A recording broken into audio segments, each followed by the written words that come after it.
Dabgram 2 number अंचल अंतर्गत मध्य शांतिनगर इलाके में सड़कों की हालत खराब है।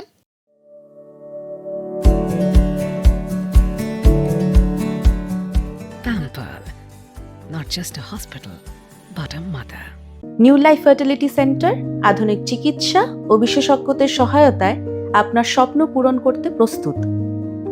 নতুন জীবনের স্বপ্ন সত্যি করতে আজই যোগাযোগ করুন। নতুন জীবনের সূচনা এখানেই। स्थानीय लोगों ने आरोप लगाते हुए कहा कि लंबे समय से सड़कों की मरम्मत नहीं की जा रही है।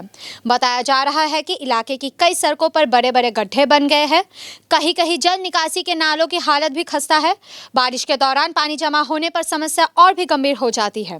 आज स्थानीय लोगों ने एकजुट होकर इलाके के पंचायत प्रतिनिधियों के खिलाफ क्षोभ प्रकट किया। उन्होंने आरोप लगाते हुए कहा कि पंचायत सदस्यों का चेहरा अब तक नहीं दिखा है। पंचायत को विकास कार्यों में कोई दिलचस्पी नहीं है। उन्होंने मांग की है कि सड़क की मरम्मत और जल निकासी की समस्या का जल्द समाधान किया जाए। हालांकि इस संबंध में पंचायत सदस्य से संपर्क करने की कोशिश की गई, लेकिन कोई जवाब नहीं मिला। সমস্যা হলো রাস্তা তো হয়েছে 10 বছর হয়ে গেছে, তার মধ্যে তো কোনো রকম রিপেয়ারিং কিছু হয়নি আমাদের রাস্তায়। প্রতিনিয়ত ডাম্পার যাচ্ছে, ডাম্পার তো দুবেলা করেই যাচ্ছে, তো ম্যানহোলগুলো ভেঙে ভিতরে ঢুকে গেছে এখানে। তো পঞ্চায়েতকে জানানো হচ্ছে, না নিকাশি ব্যবস্থা হচ্ছে, না আবর্জনা নেওয়ার কোনো ব্যবস্থা হচ্ছে, না রাস্তা হচ্ছে, কিচ্ছু না এখানে, না পথের লাইট আছে, কিচ্ছু নাই।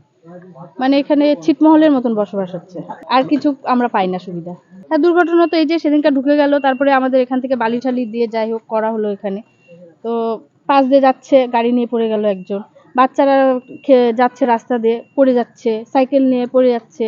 বর্ষাকালে তো গর্ত এরকম হয়ে যাচ্ছে যে জল যে জমে আছে রাস্তায়, মানে বিপদ তো হচ্ছে। পঞ্চায়েতকে জানানো হয়েছে, কোনো ওনার তো আমি বলতেই পারবো না উনি দেখতে কেমন, ওনাকে তো দেখায় না, না কোনোদিন আসেনি। ডাম্পার যাচ্ছে, সব রকমের গাড়ি যাচ্ছে। মেন এটা না, মেন হলো রাস্তা তো খারাপ হয়েছে, রিপেয়ারিং তো একবারও হয়নি, গুরুত্বও দেওয়া হচ্ছে না। জলের লাইন করাতে আরো নষ্ট হয়ে গেল রাস্তা আমাদের, জল তো ঢুকেনি। জলের লাইন করলো, রাস্তা নষ্ট হলো আরো বেশি পরিমাণে, কিন্তু জল ঢুকেনি। আমাদের প্রথম সমস্যা হচ্ছে আমাদের রাস্তাটাকে ঠিক করতে হবে। রাস্তাটার জন্য আমাদের কি বলেন তো চলাচল করতে একদমই খুব অসুবিধা হচ্ছে, যখন তখন দুর্ঘটনা হচ্ছে। মানে এগুলো তারপরে যে বারবার করে এগুলো কে বারবার করে বলতে এগুলো দায়ী কে নিবে? খালি পঞ্চায়েত কি বলেন তো, পঞ্চায়েত হলে হয় না, কিন্তু একটু আশেপাশে মানুষের তো একটু রাস্তাঘাটগুলো তো দেখাশোনা করতে হবে না। আমরা তার কাছে তো কোনো সুযোগ সুবিধা চাইছি না, তার কর্তব্য কি যে রাস্তাঘাট, আশেপাশে রাস্তাঘাট, লাইট, জল কিরকম আছে, চারিদিকে পরিবেশ রয়েছে, সেটা একটু দেখার দায়িত্ব। সে তো কোনো সময় আসেও না, খোঁজও নেয় না, সেরকম আমরা তো দেখিনি। তাহলে তো দেখেন রাস্তাটা আপনি তো দেখতে পাচ্ছেন, আমাদের তো দেখার দরকার হচ্ছে না, না? কিন্তু দেখেন রাস্তাটার কি অবস্থা, সে তো নিজেও তো এসে দেখতে পারে। খালি তো আমরা খালি বলবো জনসাধারণ, তা তো না। রাস্তাঘাটে দেখেন আবর্জনা দিয়ে ভর্তি। মানে আমরা যে পঞ্চায়েত এলাকায় থাকি, আমরা যে নোংরাগুলো কোথায় ফেলবো? একটা ডাস্টবিন বা একটা গাড়ির ব্যবস্থা যদি করতো, মানে রাস্তাঘাট কি বলবো, মানে এটা একটা মনে হচ্ছে কি, আমি কি বলবো, বাগড়াকোটে মানে বাগড়াকোটের রাস্তা থেকে খুব খারাপ অবস্থা আমাদের এলাকাটা, মানে খুব নোংরা হয়ে গেছে। ড্রেন গুলা দেখেন, বাড়ি ড্রেন নাই, মানে বৃষ্টি হলে বর্ষাকালে কোনটা রাস্তা কোনটা ড্রেন বোঝা মুশকিল। দেখুন, 2023-এ শেষ পঞ্চায়েত নির্বাচন হয়েছে।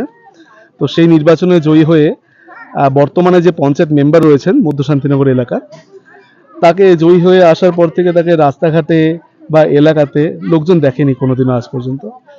এতদিন হয়ে গেল, তাকে রাস্তায় কোথাও কারোর সাথে কথাবার্তা বলা বা রাস্তাঘাটের অবস্থা কীরকম আছে, রাস্তার ড্রেনের নিকাশি নালার ব্যবস্থা কীরকম আছে, রাস্তায় পথবাতির কীরকম অবস্থা রয়েছে, সেসব পরিদর্শন করতে আজ পর্যন্ত দেখা যায়নি। তো রাস্তাঘাটের অবস্থা দেখলেনি এলাকার মানুষজনের যথেষ্ট ক্ষোভ রয়েছে, তারা সমস্ত ক্ষোভ উগরে দিয়েছেন আপনাদের সামনে। তো সম্পূর্ণটা আপনারা দেখেছেন। তবে এর আগে এলাকার লোকজনেরা পঞ্চায়েতের কাছে গিয়েছে, পঞ্চায়েতের সাথে কথা বলেছে এই বিষয়ে, তো পঞ্চায়েত কোনো ভ্রুক্ষেপ করেননি। উপরন্তু যদি আপনারা পঞ্চায়েতের বাড়িতে যান, তার যেখানে কাজ করেন তিনি সেখানে যদি যান, তো দেখবেন তার বাড়ির দেওয়ালের সামনে লেখা আছে যে দেখা করার সময়সূচি পঞ্চায়েত মেম্বারের সঙ্গে।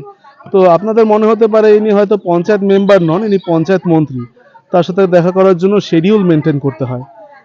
তো দুটো নাম্বার আছে, সেই নাম্বারে তার সাথে আবার অ্যাপয়েন্টমেন্টও নিতে হয় তার সাথে দেখা করার জন্য। সেই সময়ের আগে পরে গেলে তিনি লোকজনের সাথে দুর্ব্যবহার করেন।